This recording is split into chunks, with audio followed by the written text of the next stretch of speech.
Olá, famílias educadoras! Chegamos ao capítulo 3 do livro Homeschooling Católico. E o tema de hoje é um tema muito especial: Ensinamentos da Igreja sobre matrimônio e educação. Este capítulo tem cerca de 40 páginas. É um capítulo riquíssimo.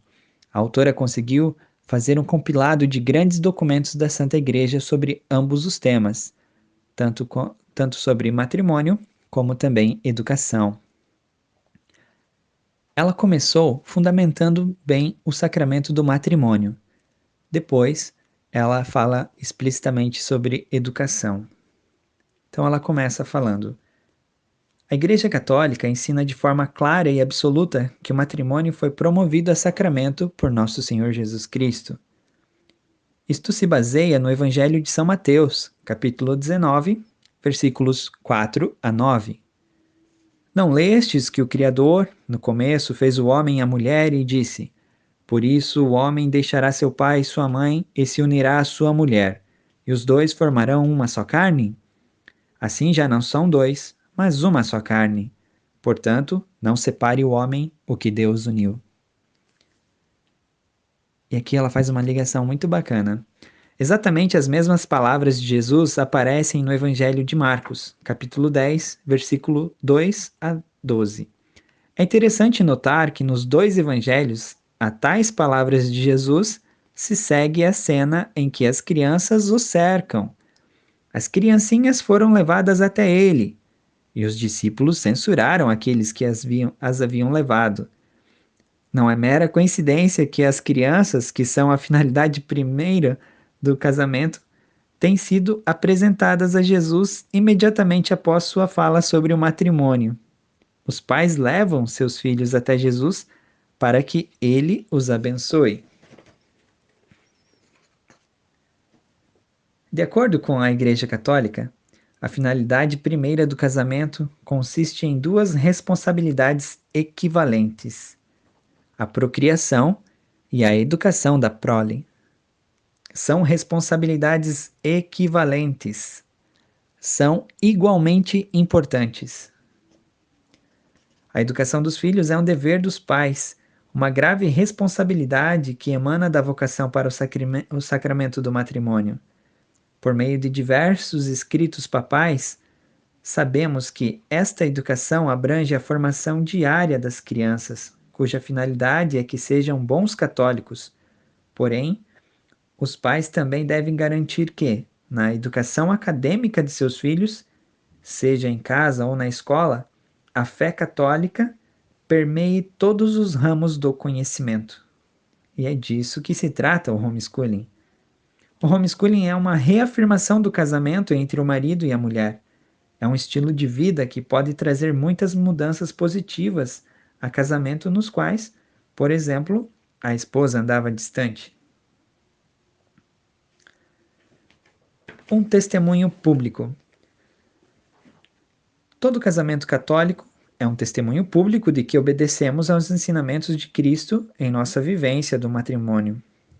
Cada bebê nascido em uma família católica é um testemunho público em nossa sociedade pagã de que obedecemos ao mandamento de Deus para crescermos e multiplicar-nos, gerando almas para o seu reino.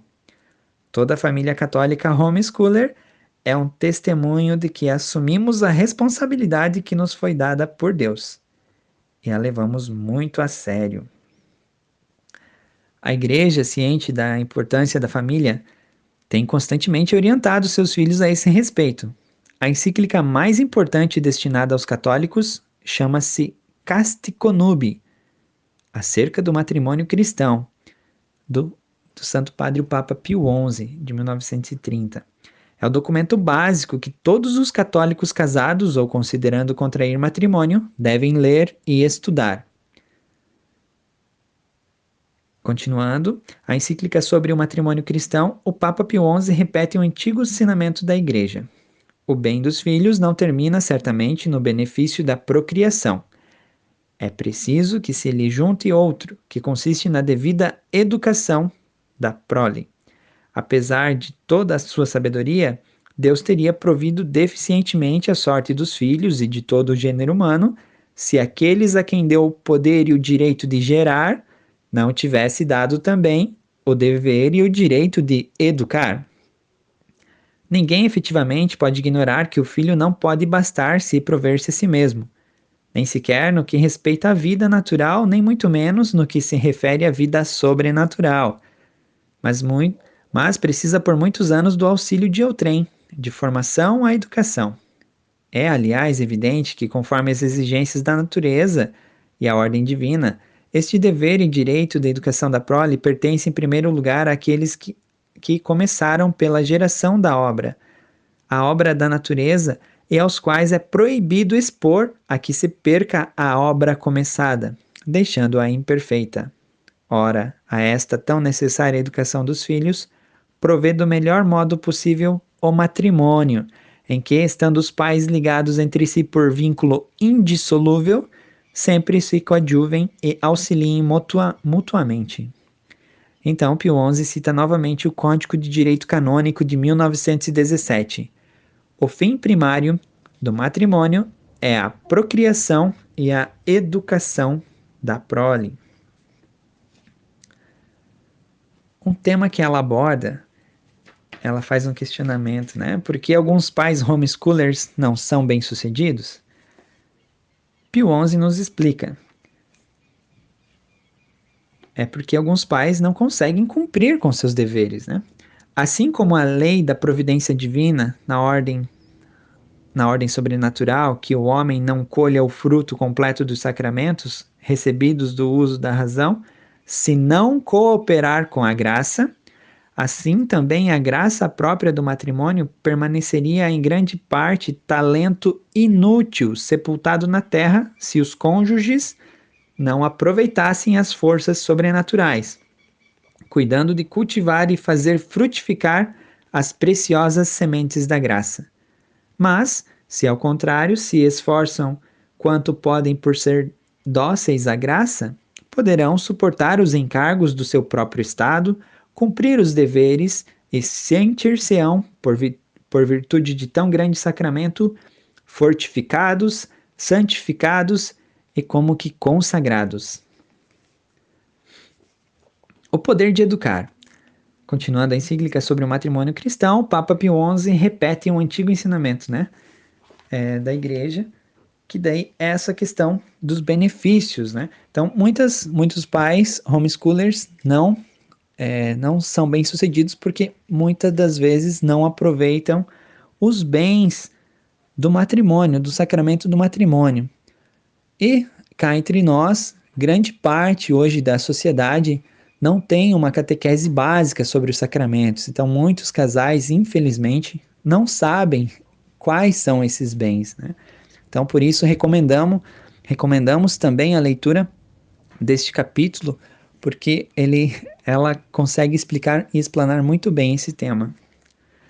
Para quem tem interesse, a encíclica Casti Connubii também está contida no nosso arquivo, né, aqui no nosso grupo do Telegram, onde contém, né, toda a carta do Papa Pio XI, assim também como a encíclica Divini Illus Magistri, do Papa Pio XI também.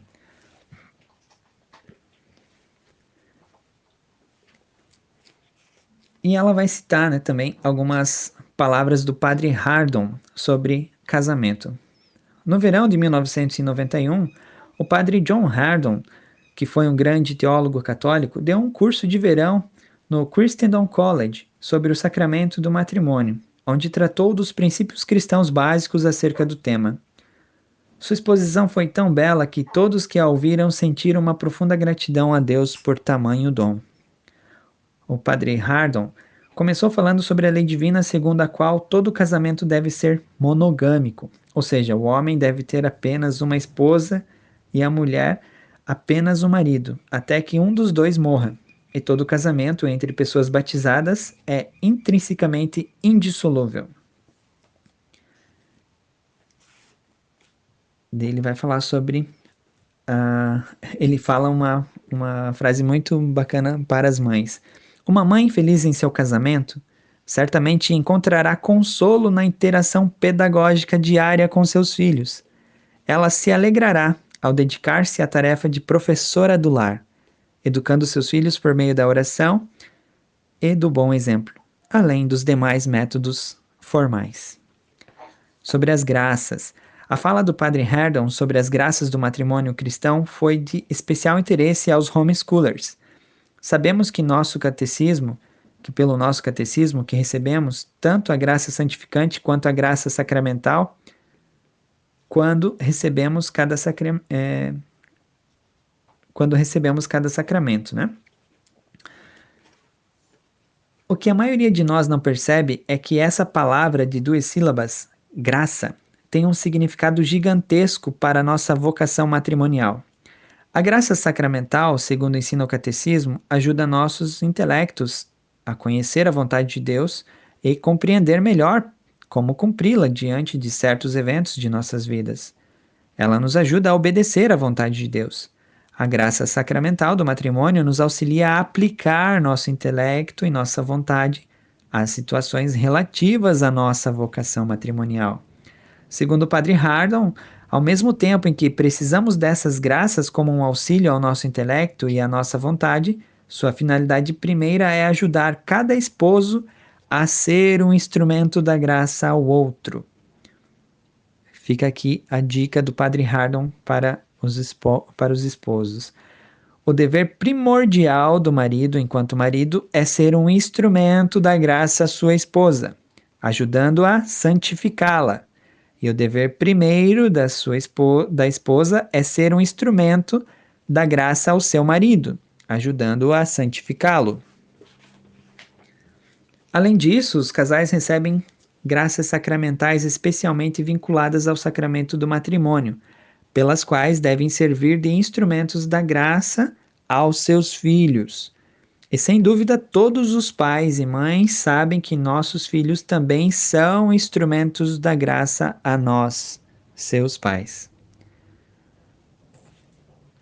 As instruções que Deus deu a Moisés, segundo as quais os pais devem educar seus filhos e servir de exemplo a eles, seja quando eles estiverem sentados ou caminhando, ao levantar-se ou ao deitar-se, claramente mostram que devemos ser instrumentos para o ensino dos 10 mandamentos. Com a instituição do sacramento do matrimônio por nosso Senhor Jesus Cristo, essa responsabilidade pode ser cumprida com maior facilidade, devido às graças sacramentais recebidas. O fundamental é que devemos ser bons, devemos ser obedientes, não apenas porque amamos a Deus, não apenas para salvar nossas próprias almas, mas também porque precisamos servir de exemplo a nossos cônjuges e aos nossos filhos. Então, ela dá continuidade, né, alguns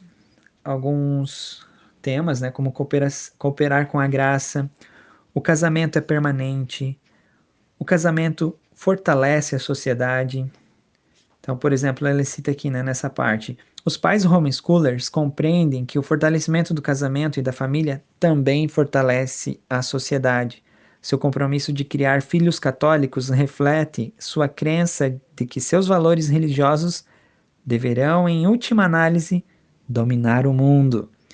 Pais homeschoolers veem claramente que a máxima liberdade para si mesmos e seus filhos está nas recompensas eternas. O homeschooling será responsável pela considerável desaceleração da tendência nacional ao divórcio e às segundas uniões, na presente geração como na próxima. Ela também trata sobre a caridade humana, sobre, em termos práticos. Por exemplo, o Padre Hardon dizia que o segredo para se ter um casamento e uma vida familiar pacíficos e felizes é perceber que nossos cônjuges, nossos filhos, nossos pais e demais familiares são todos potenciais veículos da graça para nós. Não há outras criaturas que nos sejam mais próximas, mais constantes e mais providenciais. Não importa quão difíceis ou exigentes sejam nossos familiares. Eles são um dom de Deus, um dom de sua amável providência, uma oportunidade para que cresçamos espiritualmente. Ela também cita a encíclica Humani Vitae, né, do Papa Paulo VI, né, que declara, né, que o matrimônio e o amor conjugal têm por fim natural a geração e a educação dos filhos. Papa Paulo VI declara que os esposos cristãos, portanto, lembrem-se de que a sua vocação cristã, iniciada com o batismo, se especificou ulteriormente e se reforçou com o sacramento do matrimônio. Por ele, os cônjuges são fortalecidos e como que consagrados para o cumprimento fiel dos próprios deveres e para a atuação da própria vocação, para a perfeição e para o testemunho cristão próprio deles, que tem de dar em frente ao mundo. Notamos que o Papa enfatizou que o fato de que os maridos e esposas, tendo recebido o sacramento do matrimônio, são consagrados, para que cumpram os deveres próprios do estado conjugal.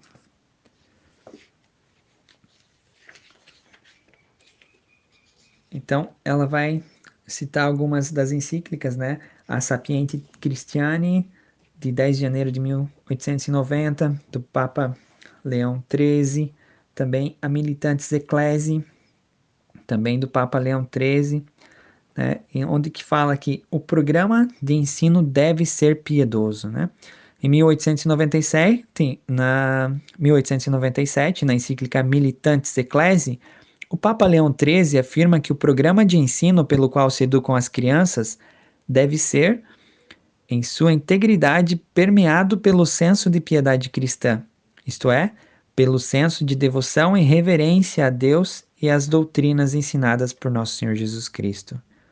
Como foi sempre a intenção da Igreja que todas as áreas do conhecimento sirvam à formação religiosa da juventude, afirmamos que não basta a religião ter seu lugar, ainda que lugar principal. É necessário que a ninguém se atribua a função de professor sem que antes seja considerado à altura do cargo, segundo o julgamento e a autoridade da Igreja. Palavras do Papa Leão XIII. Outra grande encíclica católica sobre a educação chama-se Divini Ilius Magistri, acerca da educação cristã da juventude, publicada em 1929 pelo Papa Pio XI. Essa encíclica é uma carta magna da Igreja sobre a educação. Vemos que ela foi escrita em 1929 e a Casti Connubii, citada anteriormente, foi escrita em 1930. Elas formam uma bela dobradinha do Papa Pio XI sobre esses dois grandes temas. São as duas principais encíclicas de ambos os temas. Esta encíclica é o mais poderoso documento da Igreja onde se afirma a obrigação parental de educar as crianças. Pio XI cita o Código de Direito Canônico de 1917, Cânon 1113. Aos pais cabe a grave responsabilidade de cuidar da educação moral e religiosa de seus filhos, não menos que de sua educação civil e física, na medida de suas possibilidades, e prover, ademais, seu bem-estar temporal. Para enervar a influência do ambiente familiar, acresce hoje o fato de que, quase por toda parte, se tende a afastar cada vez mais da família a juventude, desde os mais tenros anos, e há regiões onde se arrancam as crianças do seio da família para as formar ou, com mais verdade, para as deformar e depravar em associações e escolas sem Deus, na irreligiosidade, no ódio, segundo as avançadas teorias socialistas, repetindo-se um novo e mais horroroso massacre dos inocentes. Então aqui ela vai destrinchar esta maravilhosa encíclica do Papa Pio XI. Os direitos educacionais da família não podem ser violados. A razão da inviolabilidade deste direito é nos dada pelo doutor Angélico, São Tomás de Aquino. De fato, o filho é naturalmente alguma coisa do pai. Daí o ser de direito natural que o filho, antes do uso da razão, esteja sob os cuidados do pai. Seria, portanto, contra a justiça natural subtrair a criança antes do uso da razão ao cuidado dos pais, ou de algum modo dispor dela contra a sua vontade. E porque a obrigação do cuidado da parte dos pais continua até que a prole esteja em condições de cuidar de si. Também o mesmo inviolável direito educativo dos pais perdura, pois que a natureza não tem em vista somente a geração da prole, mas também seu desenvolvimento e progresso, até ao perfeito estado de homem, enquanto o homem, isto é, até ao estado de virtude, diz o mesmo doutor Angélico. Obrigação relativamente à educação religiosa, moral, física e cívica. Importa notar, além disso, que a educação da família compreende não só a educação religiosa e moral, mas também a física e civil, principalmente enquanto tem relação com a religião e a moral. Então, ela vai abordar os diversos temas, né, contidos na Divinilius Magister. Por exemplo, que a educação cristã é necessária à sociedade humana, os direitos educacionais da família são prioritários relativamente à sociedade civil, todas as ações devem se dar à luz do sobrenatural, os direitos educacionais da família não podem ser violados, a obrigação parental, os filhos pertencem à família, ela ressalta muito bem, né, essa primazia da família na educação, né, dos filhos. A educação deve estar de acordo com o propósito da existência humana, também citando Leão XIII. Os pais devem ter controle sobre a educação. As leis do Estado devem proteger os direitos educacionais da família. Né? Aqui ela fala, né? Portanto, relativamente à educação, é direito, ou melhor, é dever do Estado proteger com as suas leis o direito anterior da família sobre a educação cristã da prole, como acima indicamos, e por consequência respeitar o direito sobrenatural da Igreja a tal educação cristã. Aqui também mostra, né, que a educação cristã diz respeito à totalidade do homem. Com efeito, nunca deve perder-se de vista que o sujeito da educação cristã é o homem todo, espírito unido ao corpo em unidade de natureza, com todas as faculdades naturais e sobrenaturais, como no Lodão, a conhecer a reta razão e a revelação. Por isso, o homem decaído do estado original, mas remido por Cristo, e reintegrado na condição sobrenatural de Filho de Deus, ainda que não tenha sido nos privilégios preternaturais da imortalidade do corpo e da integridade ou equilíbrio das suas inclinações. Permanecem, portanto, na natureza humana os efeitos do pecado original, particularmente o enfraquecimento da vontade e as tendências desordenadas. Ela também vai citar, né, que a mente deve ser iluminada e a vontade fortalecida. A educação sexual nas escolas, um grave perigo, que o mal resulta da fraqueza da vontade. A educação em família é mais eficiente e duradoura.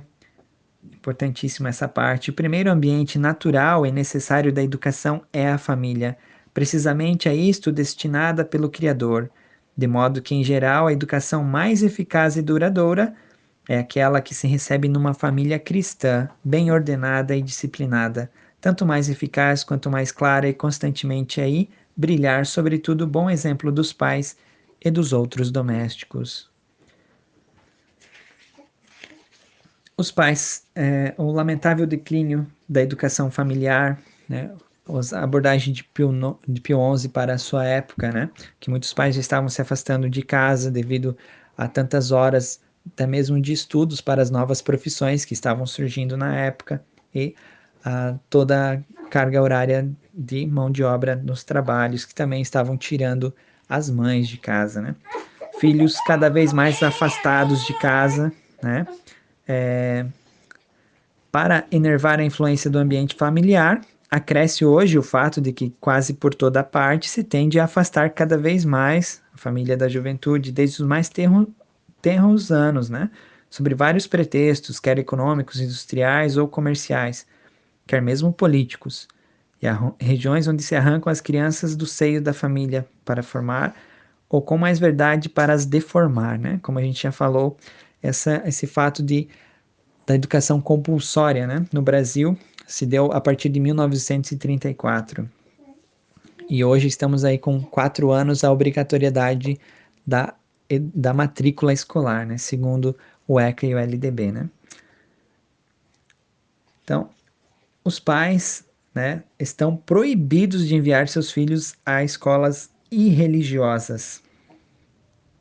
Né? Então, daqui resulta precisamente que a escola chamada neutra ou laica, de onde é excluída a religião, é contrária aos princípios fundamentais da educação.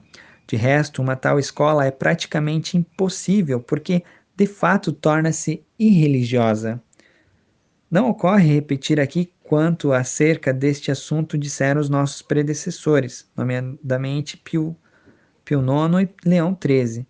Nós renovamos e confirmamos as suas declarações, e juntamente as prescrições dos sagrados cânones, pelos quais é proibida aos jovens católicos a frequência de escolas acatólicas, neutras ou mista, isto é, daquelas que são abertas indiferentemente para católicos e não católicos, sem distinção, e só pode tolerar-se tal frequência unicamente em determinadas circunstâncias, de lugar e de tempo, e sob especiais cautelas, de que é juízo ordinário. E não pode admitir-se para os católicos a escola mista, pior se única e obrigatória para todos, na qual, dando-se-lhes em separado a instrução religiosa, eles recebem o resto do ensino em comum com os alunos não católicos de professores acatólicos. Também ela vai citar outras encíclicas, né, do Papa Pio XI, né, como a responsabilidade divina, né, citada na encíclica Mit Brennender Sordi, de 1937, onde que o Papa, né, dirigiu palavras fortes aos administradores de falsas escolas católicas. Né? Tenham em mente, né, esse aqui é aos pais, né? Tenham em mente, nenhum poder terreno pode destituí-los da responsabilidade divina que une vocês aos seus filhos. Nenhum destes que hoje buscam privá-los de seus direitos educacionais, fingindo libertá-los de um pesado fardo, poderá jamais responder a Deus em seu lugar quando ele perguntar: Onde estão aqueles que confiei a ti? Desejo que cada um de vocês possa responder: Eu não perdi nenhum daqueles que me confiaste. Né? Como citado no Evangelho de São João, capítulo 18, versículo 9. Também ela cita outro documento de 1939, do Papa Pio XI, um discurso aos professores do Papa Pio XII, né, que ele fala que o trono de Pedro sempre defendeu os direitos dos pais. O trono de Pedro jamais consentirá em deixar a Igreja, que recebeu este direito de guardar o bem das almas por um mandado divino, ou a família que o reclama por justiça natural, serem privadas do exercício efetivo deste direito natural da educação dos pais, né? Da educação dos filhos, né? Então, ela também, a autora vai citar o Concílio Vaticano II, principalmente ali o documento, né, da Gravissimum Educationis, sobre a educação cristã, né, que os pais que transmitiram a vida aos filhos têm uma gravíssima obrigação de educar a prole, e por isso devem ser reconhecidos como seus primeiros e principais educadores. Esta função educativa é de tanto peso que, onde não existir, dificilmente poderá ser suprida. Com efeito, é dever dos pais criar um ambiente de tal modo animado pelo amor e pela piedade para com Deus e para com os homens que favoreça a completa educação pessoal e social dos filhos. A família é, portanto, a primeira escola das virtudes sociais de que as sociedades têm necessidade. Mas é sobretudo na família cristã, ornada da graça e do dever do sacramento do matrimônio, que devem ser ensinados os filhos desde os primeiros anos, segundo a fé recebida no batismo, a conhecer e a adorar a Deus e a amar o próximo. É aí que eles encontram a primeira experiência, quer da sã sociedade humana, quer da igreja. É pela família, enfim, que eles são, pouco a pouco, introduzidos no consórcio civil dos homens e no povo de Deus.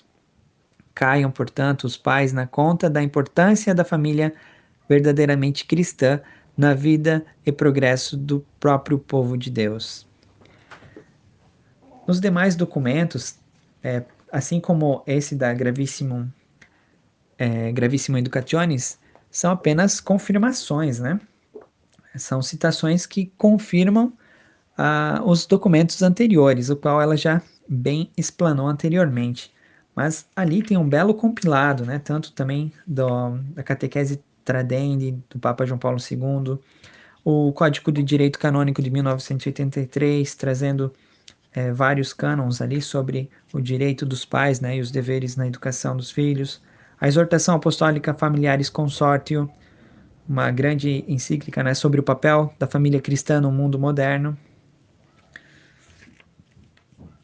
A Carta dos Direitos das Famílias, de 1983, também, do Papa João Paulo II. A Carta às Famílias, de 1994, também, do Papa João Paulo II, onde vai estar cada vez mais explícito, né, a verdadeira vocação dos pais para com a educação dos filhos. Por último, ela finaliza sobre a sexualidade humana, né, um documento do Pontifício Conselho para a Família, publicou, né, esse documento em 1995, Sexualidade Humana, Verdade e Significado. Muito importante, porque mostra, né, a gravidade da atual sociedade com o desprezo nesse tema, né, da dessacralização, né, do matrimônio, né, do sacramento, e também sobre essa nova educação sexual, né, que é um grave perigo, como já condenado pelo Papa Pio XI. Então, por exemplo, esse documento da igreja, né, tem por consequência, né, que quase todos os pais deveriam optar pelo homeschooling, pois há raríssimas escolas fiéis aos ensinamentos da igreja no quesito moral. Assim, por meio deste documento, a igreja afirma seu dever de estimular a autoconfiança dos pais em sua própria capacidade e ajudá-los a desempenhar sua função de educadores. Deste modo, podemos chegar à conclusão de que os documentos da igreja enfaticamente incentivam os pais que decidem educar seus filhos. Muito bem, fico por aqui. Esse capítulo é um dos mais longos, né, do livro. Agora vamos partir para capítulos práticos, né? Até agora a gente preparou o terreno, demos fundamentos, olhamos um pouco a história do homeschooling, olhamos a realidade ao nosso redor, né? Por que optar pelo homeschooling católico? Depois vimos o que é o homeschooling católico.